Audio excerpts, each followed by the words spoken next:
Some dogs don't just follow commands. Some remember things the world tried to bury. Caleb Rowan didn't notice the moment the air changed. Not at first. Because the woods behind his trailer had always carried a certain stillness, the kind that settled into your bones if you stayed long enough, the kind that felt peaceful until it didn't. It was late afternoon, maybe a little past 5, the sky dimming into that pale gray blue that comes before an early fall evening, and the temperature had dropped just enough for his breath to ghost faintly in front of him as he walked the narrow dirt trail that cut behind the property, boots pressing softly into the damp earth, the smell of wet leaves and pine settling low and heavy around him.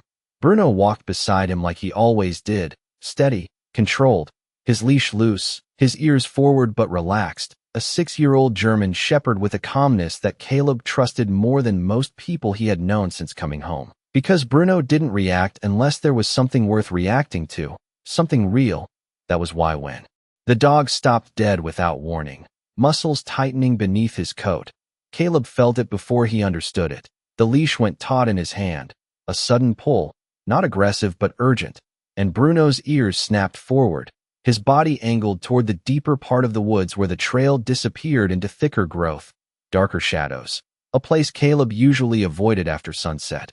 Easy, Caleb muttered under his breath, more out of habit than concern, but Bruno didn't ease, didn't even glance back the way he normally would when checking for permission. Instead, the dog took one step forward, then another, and then he pulled, hard enough to drag Caleb off balance for half a second. That was when Caleb heard it, faint, almost too faint to register, a soft metallic clink, like something small striking against something hollow, not loud, not sharp, just out of place. The kind of sound that didn't belong in a quiet stretch of woods with no houses for miles. Bruno lunged again, and this time Caleb let him, tightening his grip and stepping off the trail, branches brushing against his jacket as they moved deeper. Between the trees, the light dimming faster under the canopy, shadows stretching longer, the ground uneven and soft beneath his boots. The smell changed as they went, the clean scent of pine giving way to something older, damp earth mixed with something faintly metallic, like rust or wet iron. And Caleb felt a familiar tension settle in his chest. Not fear exactly, but awareness. The kind that had kept him alive in places far worse than this. Bruno moved with purpose, not wandering, not chasing. Scent like a normal dog, but following a line Caleb couldn't see, stopping every few steps to listen, to tilt his head slightly, then continuing as if he had been here before, as if he knew exactly where he was going. Caleb's eyes scanned the ground, the trees, the spaces between them, catching small details. A broken branch at shoulder height, leaves disturbed in a narrow strip as though something had been dragged or moved recently. A faint indentation in the soil that didn't match animal tracks. The forest grew quieter the farther they went, unnaturally so, until even the wind seemed to hesitate before moving through the branches, and Caleb realized he hadn't heard a bird in several minutes. Bruno slowed, then stopped again, his body going rigid, tail low, ears forward, and this time he didn't pull. He just stood there, staring ahead into a cluster of trees where the shadows pooled thicker than the rest. And when Caleb followed his gaze, he saw it. A thin length of rusted chain, hanging from a low branch, swaying slightly even though the air was still, catching what little light remained and reflecting it in dull, uneven flashes. Caleb's grip tightened on the leash without him realizing it, his breath steady but slower now. And for the first time since stepping off the trail, he understood something simple and cold settling into place. Bruno hadn't brought him here by accident. Bruno did not bark, and that was what unsettled Caleb the most, because silence from a trained dog meant focus, and focus meant certainty. The chain moved again, a slow, uneven sway that caught against the fading light, and Caleb stepped closer, boots pressing into the soft ground as he studied the branch it hung from, noticing how the bark around it had been worn smooth in one narrow section, not by time alone but by repetition, as if something had been tied there more than once, or for longer than it should have been. "You see something I do not, do you?" he murmured quietly, his voice low, steady, the way it used to be when he spoke to men in tight situations. But Bruno did not look at him, not yet. His amber eyes fixed ahead, his breathing slow but deliberate, nostrils flaring as he drew in the damp air. Caleb followed the line of the dog's gaze beyond the chain, deeper into the trees, and that was when the pattern began to reveal itself, subtle at first, almost invisible unless you knew what to look for. A break in the undergrowth that did not match the natural sprawl of the forest, a narrow corridor where the brush had thinned, not cleanly cut but pressed down over time. Like something or someone had passed through there again and again. He shifted his weight and crouched slightly, running his gloved fingers over the soil, feeling the difference beneath the surface. Patches that were firmer than the rest, interrupted by softer sections where the earth had once been disturbed and then settled again. Not recently, but not ancient either. Bruno stepped forward, just one pace, then paused and turned his head halfway back. Not fully, just enough for Caleb to catch the glance. A silent signal that had carried them through years together, the kind that said, "Follow, not question." Caleb rose slowly, his shoulders tightening beneath his jacket as he moved off the small clearing and into the narrow path. Branches brushing against his arms, leaves whispering softly against fabric, the sound strangely loud in the otherwise muted forest. The deeper they went, the more the air seemed to hold its breath, the temperature dropping another few degrees, enough that Caleb could feel it along the back of his neck. A cold that did not come from the weather alone, but from the absence of movement, the absence of life. A few yards ahead, something caught his eye, a piece of faded cloth snagged on a broken limb, dull blue in color, worn thin, edges frayed as if it had been there for years, maybe longer, and beneath it, a shallow depression in the ground that did not quite match the rest of the forest floor, its shape too deliberate, too contained. Caleb stepped around it rather than over it, instinct guiding him more than logic, and Bruno continued on, unwavering, until the trees began to close in tighter, their trunks crowding together in a way that felt almost intentional, forming a natural wall that blocked out what little light remained. It was there, in that dim, enclosed space, that Caleb saw the outline he would have missed if Bruno had not stopped directly in front of it, a structure half swallowed by the forest itself, its wooden frame warped and darkened by years of exposure, covered in a thick weave of vines and moss that clung to every surface like it was trying to pull the thing back into the ground. It might have once been a small hunting cabin or a storage shed, something practical and forgettable, but now it stood crooked and silent, its door barely visible beneath the overgrowth, its windows clouded over and blind. Bruno lowered his head and let out a low, almost inaudible rumble, not a warning, not fear, but recognition, the kind that sent a quiet ripple through Caleb's chest as he stepped closer, each footfall measured, each breath controlled, until he stood just a few feet from the door, close enough to see the faint imprint of something carved into the wood beneath the vines, a shape he could not fully make out yet, but one that felt familiar in a way he could not explain. For a moment, he simply stood there, listening, not to the forest, because the forest had gone still, but to the silence itself, the kind that settles over a place when it has been waiting a very long time for someone to finally arrive. Caleb did not reach for the door right away, because something about the way Bruno stood there, still and listening, told him that whatever mattered was not on the surface. Instead, he shifted his attention lower, following the line of the dog's posture, and that was when he noticed the ground beneath the cabin was not quite right, the earth sloping unevenly along the foundation, small stones pushed outward, in a pattern that suggested movement from below rather than settling from above. Bruno stepped closer to the base of the structure and placed one paw firmly against a section of warped wood near the threshold, holding it there for a moment before pulling back and looking up at Caleb with a quiet intensity that needed no explanation. Caleb crouched slowly, brushing aside a layer of damp leaves and pine needles, revealing a strip of old planks set slightly deeper than the surrounding floor, their edges darkened with age but cleaner along the seams, as if they had been handled more recently than the rest of the structure.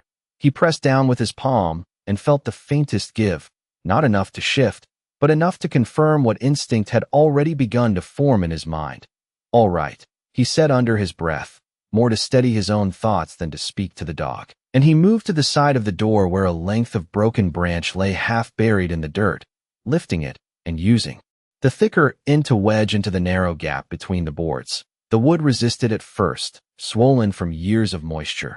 But then it gave with a dull, hollow creak that seemed to echo more than it should have, the sound traveling downward rather than outward.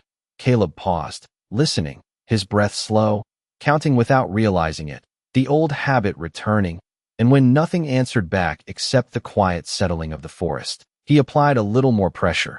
The plank shifted, just enough to reveal a dark line beneath, and a thin draft of colder air slipped up through the opening, carrying with it a scent that did not belong to the open woods, something enclosed, faintly metallic, touched with the dryness of long, undisturbed space. Bruno's ears lifted higher, his body leaning forward but not crossing the threshold, as if he understood the boundary even without being told. Caleb set the branch aside and worked the edge of the plank with his fingers, pulling it back slowly until a section wide enough to see through opened beneath him. The darkness below was not empty, not entirely, because as his eyes adjusted he began to make out shapes, straight lines where there should have been none, the faint outline of something built rather than natural. He shifted his angle, letting the last of the evening light fall into the gap, and there it was, unmistakable now, a narrow set of wooden steps leading down into a space hidden beneath the cabin, their edges worn but intact, descending into a room that had been deliberately concealed. Caleb exhaled slowly, the sound barely more than a whisper, and for a moment he did not move, because the weight of the discovery settled in. Layers, not all at once, each piece of it fitting into place with a quiet certainty. Bruno let out a soft breath of his own, a low huff that carried neither fear nor excitement, only acknowledgement, and when Caleb finally rose to his feet, brushing the dirt from his hands, he understood something simple and undeniable, that whatever waited below had not been meant to be found easily, and that Bruno had not just led him to a place, but to a choice. Caleb stood over the opening for a long moment, the last of the evening light fading behind him, stretching his shadow across the warped floorboards and down into the hidden space below, and for a brief second he considered covering it back up, walking away, telling himself that some things were meant to stay buried. But Bruno shifted beside him, not pushing forward, not pulling this time, just waiting with a quiet patience that carried more weight than urgency, and Caleb understood that the choice had already been made the moment he stepped off the trail. He reached into his jacket and pulled out the small flashlight he always carried, its metal casing worn smooth from years of use, and with a soft click a narrow beam of light cut through the dimness, illuminating the top few steps, dust drifting lazily in the air like it had been waiting for that light for a very long time. He angled the beam downward, revealing more of the staircase. Each step aged but solid, the wood darkened, with time yet surprisingly intact, leading into a room that seemed to hold its breath. Caleb placed one boot carefully onto the first step, testing the weight, listening for the telltale creak that might warn him to stop, but the wood held firm, and he descended slowly, one step at a time, his free hand brushing lightly against the wall for balance. The surface cool and rough beneath his fingers. The temperature dropped noticeably as he moved lower, the air growing stiller, thicker, carrying that same faint metallic scent he had noticed before, mixed now with something else, something older, like paper left untouched for years. Above him, Bruno remained at the edge of the opening, his silhouette framed against the dim sky, ears alert, watching, not following, as if guarding the threshold between what was known and what lay below. When Caleb reached the bottom, his boots met a packed dirt floor reinforced with uneven wooden planks, and he paused again, sweeping the beam slowly across the space. The room was larger than he expected, perhaps 12 feet by 15, its low ceiling supported by rough beams that had been set with deliberate care, not hastily, not temporarily, but as something meant to last. Along one wall stood a narrow cot with a thin mattress, neatly arranged despite the years, a folded blanket resting at one end, as if someone had once cared enough to keep things in order even in a place like this. Beside it, a small wooden table held a collection of objects that did not belong to the wilderness, a metal lunch tin, a cracked ceramic mug, and a stack of old notebooks tied together with a faded strip of cloth. Caleb moved closer, his light catching on the edges of the pages, yellowed but preserved, their corners worn from use. On the opposite side of the room, A set of shelves had been built into the earth itself, holding jars, tools, and small personal items, each placed with intention, each telling a quiet story of time spent below ground. There was no sign of struggle, no chaos, only the steady presence of a life lived in hiding, structured and careful. Caleb exhaled slowly, the sound echoing faintly in the confined space, and he felt the tension in his chest shift into something else.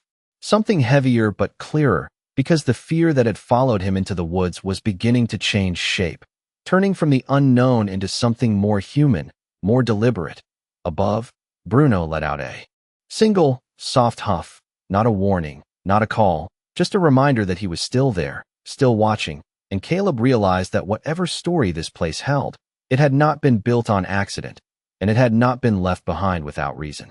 Caleb reached for the stack of notebooks slowly, as if moving too quickly might disturb whatever quiet had settled over the room. And when his fingers touched the cloth that held them together, he felt how carefully it had been tied, not in haste, but with intention, the kind of small detail that spoke of someone who had lived here not in panic, but with a plan. He untied the strip and lifted the top notebook, its cover worn soft at the edges, the paper inside thick and slightly uneven as if it had been written on over many seasons. And when he opened it, the faint scent of aged ink and dust rose into the still air. The first page was filled with neat handwriting, steady, deliberate, each line spaced with care, and though the date at the top had faded, the structure of the words remained clear, entries written one day at a time, marking the passage of weeks and months in a place where time had to be measured by hand. Caleb read silently at first, his eyes moving slowly across the page, absorbing fragments of a life lived in careful isolation, notes about the weather above, the sound of wind through the trees, the way the ground shifted slightly during heavy rain, and then, beneath those simple observations, something deeper, references to staying hidden, to waiting, to keeping the light low at night. He turned another page, and another, the rhythm of the writing becoming clearer, a voice emerging through the ink, not frantic, not afraid, but cautious, patient, determined. Bruno shifted above, his nails clicking softly against the wood near the opening, and Caleb glanced up briefly, the beam of his flashlight catching the dog's outline before returning to the pages. Further in, the handwriting changed slightly, still steady but heavier, as if written with more pressure, and the entries began to mention someone else, a child, referred to only in small, careful phrases, reminders to stay quiet, to remain below during certain hours, to trust that this hidden place would keep them safe. Caleb felt something tighten in his chest, not fear this time, but recognition, because he had seen this kind of writing before, not in forests, but in reports, in fragments of stories people tried to piece together after something had gone wrong. He flipped to the back of the notebook and found a loose photograph tucked between the final pages, the edges curled slightly. The image faded but intact. In the beam of the flashlight, two figures stood outside what looked like a similar cabin, one taller, one smaller, both facing the camera with a stillness that felt almost intentional, as if they knew the moment mattered. The taller figure's face was partly obscured by shadow, but the posture was unmistakable, protective, watchful, and beside them, the smaller figure stood close, almost leaning in, their outlines softened by time, but their presence undeniable. Caleb lowered the photograph slowly, his thumb resting along its edge, and for a moment he did not move, the silence pressing in around him not as something empty, but as something filled with the weight of what had been left behind. Above, Bruno gave another soft huff, quieter this time, and Caleb understood that the story in this room was not one of something monstrous waiting in the dark, but something far more human, something that had been hidden not to harm, but to protect. And that realization settled over him with a quiet certainty that changed the way the shadows felt, turning them from something threatening into something waiting to be understood. Caleb set the photograph gently on the table, careful not to disturb the other items, and returned his attention to the notebooks, flipping forward this time instead of back, searching not for the beginning but for the end, for whatever had caused this place to be left behind in such quiet order. The later entries were shorter, the handwriting still steady but spaced farther apart, as if time had begun to stretch differently for the person writing, and the notes shifted from daily observations to something closer to preparation, mentions of supplies running low, of weather patterns becoming harder to predict, of listening for sounds above that never came. One line caught his attention, written darker than the rest, pressed into the page with a firmness that suggested it had been written with certainty rather than fear. A simple statement about waiting for the right moment to leave, not escape, but leave, as if the person had always known this was temporary. Caleb exhaled slowly and turned another page, finding a small folded piece of paper tucked near the back, thinner than the notebook. Pages and handled more often, its edges softened from repeated unfolding. He hesitated for just a second before opening it, the crease giving way easily beneath his fingers, revealing a short message written in the same careful script, a message not meant for the writer, but for whoever might one day find this place. It spoke in plain words about keeping someone safe, about choices made when there were no good options, about trusting that one day the truth would matter more than the hiding. There were no names, no dates, only a quiet certainty that whoever read it would understand enough. Caleb lowered the note, the beam of his flashlight steady now, and glanced again around the room, seeing it differently than before, not just as a hidden space, but as something built with intention and care, each object placed not out of desperation but out of resolve. On the far shelf, something small caught the light, a metal tag attached to a thin chain, similar in shape to the one he had seen outside, but cleaner, preserved from the elements. He stepped closer and lifted it, the cool metal resting in his palm, and when he turned it over, faint lettering revealed itself beneath the dust, a single word etched with precision, a name that felt both ordinary and important at the same time. Caleb did not say it aloud, but he held it there for a moment, letting the weight of it settle, because names had a way of turning stories into something real, something that could not be dismissed or forgotten. Above him, Bruno shifted again, this time letting out a soft, low sound that carried a different tone, not just awareness but a subtle urging, as if reminding Caleb that the story did not end in this room. Caleb slipped the metal tag into his jacket pocket along with the folded note, not as something taken, but as something carried forward, and when he moved back toward the stairs, his steps were slower, more deliberate, the sense of unease replaced by a quiet understanding that what had seemed terrifying at the edge of the woods was not meant to harm, but to be found at the right time, by the right person. And as he reached the first step and looked up toward the dim outline of the opening, he realized that Bruno had not just led him into the forest, but into a story that had been waiting for someone willing to listen. Caleb emerged from the narrow staircase slowly, one hand steady against the rough wood as he climbed, the beam of his flashlight trailing behind him until the last step gave way to the dim gray light of evening above, and the shift in air was immediate, cooler, cleaner, carrying the faint scent of pine again, as if the forest itself had been waiting to welcome him back. Bruno stepped aside just enough to give him space, then moved closer the moment Caleb reached the surface, pressing lightly against his leg in a quiet, grounding gesture that said more than any sound could. Caleb rested his hand briefly on the dog's neck, feeling the steady warmth beneath the thick fur, and for a moment he stood there in the doorway of the hidden place, looking back down into the darkness that now felt less like a threat and more like a memory preserved in wood and earth. The last of the daylight was slipping through the trees, thin strands of pale gold filtering across the clearing, catching on the rusted chain that still swayed gently from the branch. And Caleb noticed now that its movement was not random but slow and rhythmic, as if echoing something deeper, something tied to time rather than wind. He stepped away from the opening and carefully pulled the loose plank back into place, pressing it down until it settled flush with the rest of the floor, not sealing it completely, but enough to return the cabin to its quiet disguise. Bruno watched the motion closely, ears forward, then turned his head toward the forest as if sensing something beyond the immediate clearing. Caleb followed that gaze again, but this time what he saw was different, not another hidden structure or sign of disturbance, but the subtle layering of the woods themselves, the way the trees formed natural boundaries, the way paths could disappear and reappear depending on how you looked at them.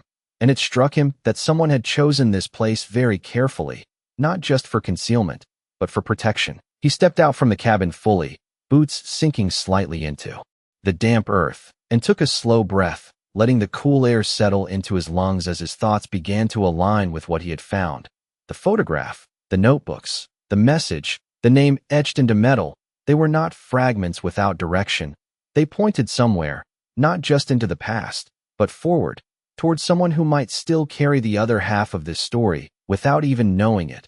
Bruno shifted again, then took a few steps forward, not pulling this time, but walking with a quiet confidence along the same narrow path they had followed in, as if to say that the journey was not over yet. Caleb hesitated only a second before following, his movements slower now, more deliberate, his mind no longer searching for danger but for meaning. And as they moved away from the cabin, the forest seemed to change around them, the shadows softening, the silence no longer heavy but calm, like a place that had finally been seen for what it was. The chain behind them settled into stillness, the last faint motion fading as the light dimmed further, and Caleb did not look back again, not because he wanted to forget, but because he understood that some places are not meant to be revisited in the same way, only remembered for what they reveal when the time is right. The trail out of the woods felt longer than it had before, not because the distance had changed, but because Caleb's pace had, each step measured, each sound around him carrying a different weight now that he knew what had been hidden just beneath the surface of that quiet place. Bruno moved slightly ahead, not pulling, not urging, simply walking with a steady confidence that seemed to guide rather than lead, his ears shifting occasionally as he listened to the subtle rhythms of the forest returning to life. A distant rustle here, a faint call of a bird there, as if the woods themselves had exhaled once the truth had been uncovered. Caleb reached the edge of the tree line just as the last light slipped behind the horizon, the sky fading into a deep blue that blurred the line between evening and night, and his trailer came into view through the thinning branches, a small, weathered structure that had always felt temporary until now. He paused before stepping fully out of the forest, his hand brushing absently against the pocket of his jacket where the metal tag and folded note rested, their presence grounding him in a way he could not quite explain.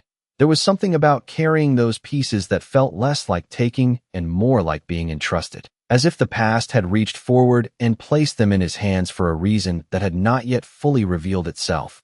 Bruno stopped a few feet ahead and turned, watching Caleb with a quiet patience that mirrored the moment at the cabin, waiting not for direction, but for readiness. Caleb gave a small nod, almost instinctive, and continued forward, the grass beneath his boots softer than the forest floor, the open air carrying a faint chill that settled into his lungs as he breathed deeply. The porch steps creaked softly as he climbed them, the familiar sound grounding him further, and when he stepped inside, the dim interior of the trailer felt different than it had that morning, less like a place to pass time, and more like a place to begin something. He set his flashlight on the small table near the door and removed his jacket, placing it carefully over the back of a chair before reaching into the pocket and pulling out the items he had found. Under the warm glow of a single overhead bulb, the metal tag looked clearer now, the etched name more defined, its letters catching the light in a way that made them feel present rather than distant, and beside it, the folded note lay still, its simple message carrying a weight that extended far beyond the few words written on it. Caleb sat down slowly, the chair shifting slightly beneath him, and unfolded the paper once more, reading it again not to understand the words, but to understand the intent behind them, the quiet resolve of someone who had made a choice that shaped everything that followed. Bruno settled on the floor nearby, his body relaxed but his eyes still attentive, watching Caleb not with concern, but with a calm certainty, as if he already knew where this path would lead. Outside, the wind moved gently across the clearing, brushing against the trailer walls with a soft, steady rhythm, and for a moment, Caleb closed his eyes, letting the sound settle into the silence around him. When he opened them again, his gaze returned to the name on the metal tag, and something in his expression shifted, not dramatically, but enough to mark the beginning of a decision forming beneath the surface, because whatever had been hidden in those woods had not ended there. It had only begun to reveal itself, and now it was no longer just a story left behind. It was something that asked to be carried forward, piece by piece, until it reached the person it had always been meant to find. The night settled slowly over the clearing, not with darkness alone, but with a kind of quiet that felt earned, the wind moving softer now against the trailer walls as if the world itself had chosen to lower its voice. Caleb remained seated for a long while, the metal tag resting between his fingers, its weight small but undeniable, the name etched into it no longer just a detail but a direction, something that pointed beyond the edges of his own life. Bruno lay nearby, head resting on his paws, eyes half closed yet aware, the steady rise and fall of his breathing filling the space between each passing second. Eventually, Caleb stood, not with urgency, but with intention, and moved toward the small cabinet near the sink where an old map of the county had been tucked away for years, unfolded only when he needed to find a road or trace a boundary. He spread it across the table, smoothing its creases with the flat of his hand, the paper whispering softly under his touch, and placed the metal tag beside it, letting the light fall across both. The name lingered in his mind as his eyes moved over the map, past familiar roads and towns he had passed through without stopping, places that had never asked anything of him before now. He did not know exactly where to begin, but he understood that the answer would not be found by staying still. Outside, a distant sound carried faintly through the night, not sharp, not alarming, just the quiet hum of something moving far off, like a car on a road miles away. A reminder that the world beyond the woods continued to turn, whether he paid attention to it or not. Caleb folded the note once more, carefully this time, and placed it back into his pocket along with the tag, not hidden, but close, where he could feel it with each movement. He reached for his jacket again and slipped it on, the familiar weight settling over his shoulders as something steadier than before. Bruno lifted his head the moment Caleb moved, ears rising, eyes sharpening with quiet understanding. And when Caleb stepped toward the door, the dog was already on his feet, ready without needing to be called. Caleb paused at the threshold, his hand resting on the handle for just a second as he looked out into the darkness, the outline of the woods barely visible now, yet no longer carrying the same mystery it had before. There was still more to uncover, more to understand, but the fear that had once filled that unknown had been replaced by something else, something quieter, something that felt closer to purpose than uncertainty. He opened the door and stepped out onto the porch, the cool air meeting him with a gentle steadiness. And for a moment he simply stood there, listening to the night, to the wind, to the silence that was no longer empty, but full of meaning. Bruno moved beside him, his presence solid and calm, and together they looked out toward the road that stretched beyond the clearing, disappearing into the distance where the first faint hint of morning would eventually rise. Caleb took a slow breath and stepped forward, not rushing, not hesitating, just moving, because some stories are not meant to stay buried, and some paths do not reveal themselves until someone is willing to follow where they lead, even if the first step begins in the dark.